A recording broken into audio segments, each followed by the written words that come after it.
Olá, eu sou a Thelma e hoje é dia de Fantasma da Ópera, do Gaston Leroux. É o vídeo intermediário. Eu cheguei mais ou menos na metade e vou contar pra vocês o que eu tô achando, como tá sendo a experiência de ler o Fantasma da Ópera. Mas antes, queria convidá-los a se inscreverem aqui no canal e curtirem esse vídeo. Pois é, eu tô amando, em síntese, tô adorando, e vale dizer que essa edição da Zahar tá bem legal. O texto de abertura, feito pelo Rodrigo Casarim, traz aí na primeira frase uma informação muito importante. Se toda boa história conta, na verdade, ao menos duas, aqui, gente, a gente vai encontrar isso, muito mais do que uma boa história. Ela tem várias camadas e várias menções, e assim, a impressão que eu tive do Gaston Leroux, de ser um bon vivant, bem-humorado, tá certo, ele foi mesmo, porque também o humor permeia toda a história, ele tem uma ironia, umas sacadas, ele tem uma piadinha em cada página. E isso já era adiantado por esse livro aqui que eu tentei ler um pouquinho, onde diz que onde o humor se esconde no canto de cada frase. Esse é o Gaston Leroux. Ele é bem divertido, mas ele é profundo. Então, começando aqui pela história, no prólogo a gente vai ver que ele tá tipo em 1907. Ele tem uma menção aqui que nos posiciona um pouco no tempo. Estão fazendo uma escavação lá na Ópera de Paris. E ele já começa com aquela frase matadora, né? Matadora literalmente. O fantasma da ópera existiu. Então ele mistura realidade com ficção. O fantasma não existiu de verdade, mas ele coloca como se houvesse existido e ele, investigador dessa história, é o nosso narrador. Ele coloca que estão fazendo uma escavação para colocar uns discos enterrados para serem descobertos depois de um tempo. E nessa escavação descobrem o corpo de um homem que seria o fantasma da ópera. Então aí ele começa a misturar a história. E isso, gente, vai acontecer o tempo todo. Com o lustre que cai, que realmente aconteceu, com os fatos da Comuna de Paris, né, que também aconteceu, esses submundos que existem, as catacumbas, tudo isso são ingredientes dessa história, mas ele vai muito além. Ele vai além também citando algumas pessoas, algumas leituras que eram fundamentais para ele. Então, já adiantando um pouco a história, tem o capítulo do Baile de Máscaras. Aí outra característica, a questão do parisiense que gosta de usar uma máscara, escondendo sempre o que está sentindo. Mas isso é na primeira camada, né? Numa camada mais profunda, todo mundo usa máscaras, né? E ele tá colocando isso aqui no Baile de Máscaras. E ele vai ter um dos convidados ali usando a fantasia da Morte Vermelha, que é uma menção explícita à Máscara da Morte Vermelha, um dos contos mais famosos do Edgar Allan Poe, que ele adorava. E ele vai por esse lado do sombrio, do suspense, né, do gótico. Ele que faz o gótico urbano vai se apropriar aí de alguns elementos mencionando esses autores que ele apreciava.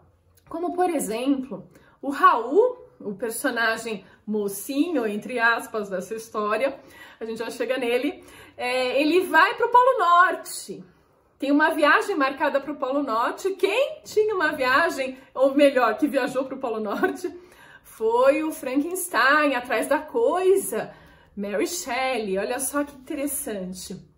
E esse clima de investigação remete, de certa forma, ao Sherlock Holmes, outro personagem que ele apreciava, autor, né, que ele seguia, o Sir Arthur Conan Doyle. Bom, pois é. Tirando essas menções aqui, o que acontece? Nesse prólogo, ele conta que aconteceu um problema na Ópera de Paris e que ele tem um dossiê detalhado. E a história começa quando ele vai dizendo pra gente esses elementos que ele investigou. E aí vai indo, a gente vai conhecer a Christine Daae, que é uma cantora novinha, que era pobre, veio dos países nórdicos com o pai, que logo faleceu, ele que tocava violino, e contava para ela os contos de fada nórdicos e que a impressionaram muitíssimo, né? A psique dela é toda marcada por essas histórias. E dentre elas existe a história do anjo da música, que vai visitá-la assim que o pai morrer. O anjo viria para ensiná-la a cantar, né? A dar voz para essa Christine.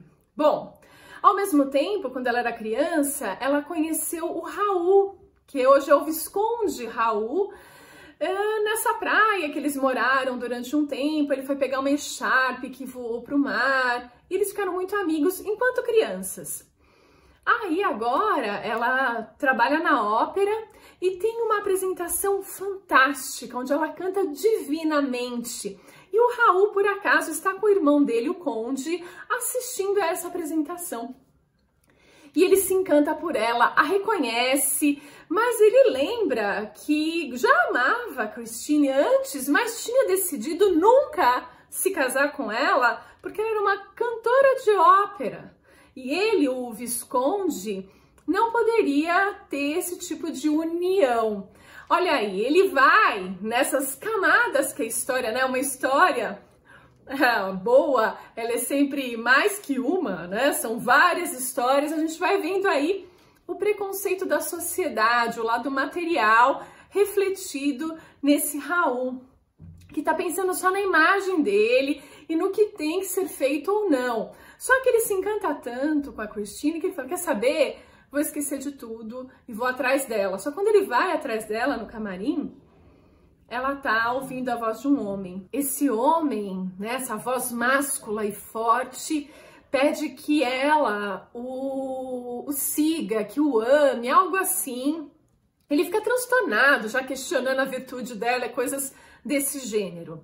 Então aí a gente vai ver a contraposição do Eric, que é o fantasma que tá falando com ela, que para ela é o anjo da música que o pai tinha contado nas histórias e que veio para ensiná-la. E aí a gente tem a parte superficial vivida pelo Raul, que é a sociedade, o material, enquanto o fantasma, que mora numa parte mais profunda, nos submundos, é ele que tenta ensiná-la a cantar, a ter sua própria voz, a ouvir algo interno, né? Então a gente tem o contraponto dos dois. E o fantasma é aquele que encanta, é aquele que é mais forte. O Raul tem uma imagem fraca, ele é um chorão. O irmão que leva na ópera, sabe, ele é um bobão que tem esse tipo de ideias e que vai ficar aí chorando. Ele passa a maior parte do tempo chorando atrás da Christine, com medo de que ela não tenha mais a sua virtude, que ela, sabe, coisas assim. O Gaston coloca isso de uma forma bem forte. E aí isso me leva às interpretações aí do cinema e o musical Fantasma da Ópera, mais exatamente o musical, porque eu acho que o Andrew Lloyd Webber conseguiu capturar essas camadas mais internas da obra do Gaston Leroux e colocou nas letras, junto com os letristas, né, no seu musical. Então ele vai detalhar isso mais. E eu acho que tem uma música que mostra muito isso, aquela That's All I Ask of You, né? Quando a gente vê no filme, ontem eu assisti novamente o filme, esse que eu vou colocar aqui, que foi bem baseado no musical e usa todas as músicas do musical de Andrew Lloyd Webber, que é muito ligada à essência do Gaston Leroux, né? Nesse trecho tem um momento que o Raul tá cantando com a Christine, então ele fala Love me, that's all I ask of you. Ou seja, fique comigo, me obedeça, se enquadre. Love me, dedique-se a mim, E aí, é só isso que eu peço a você. O fantasma, ele tá escondido, eles estão no telhado da ópera, no filme, né? E ele ouve tudo isso e ele vai dizer diferente, ele vai terminar a música falando Anywhere you go, let me go too. Christine, that's all I ask of you. Ele vai cantar diferente. Veja, deixa eu ficar com você. Onde você for, eu vou. Né? A sua alma vai segui-la. Deixa a sua alma junto a você. É diferente o que ele pede. Ela vai falar All I want is freedom. Então ela pede liberdade. O Raul não tá dando liberdade para ela, ele tá pedindo que love me, fique comigo, né? Siga o que eu digo. Enquanto o outro fala, eu vou te seguir, leve-me com você, né? É diferente. Então a gente vê no Gaston Leroux esse antagonismo. Raul é fraco e o fantasma é forte. E a Christine, ela tá dividida entre esses dois mundos, né? Ela não sabe se fica com um ou se fica com o outro. Ela é uma personagem muito ambígua, né? Ele coloca, ela foge com um, foge com o outro, vai com um, vai com o outro, enfim. É isso que deu para perceber até agora. É uma história divertida, cheia de camadas, que a gente vai desvendando nesses personagens, nas citações históricas, no que é verdade, no que é ficção, numa fórmula mágica feita pelo Gaston Leroux. Então, até o momento, até o capítulo 12 que eu terminei, vou começar o 13, eu tô amando essa história e eu imagino que vocês também vão gostar. E aí eu vou também fazendo esses paralelos com o musical e com esse último filme, que é mais fidedigno ao musical, porque os outros já foram inúmeras versões, eu não conheço, quer dizer, eu até assisti quando era pequena, mas eu não lembro. Então, gente, é isso, eu fico por aqui com o Fantasma da Ópera e a gente se vê no próximo vídeo.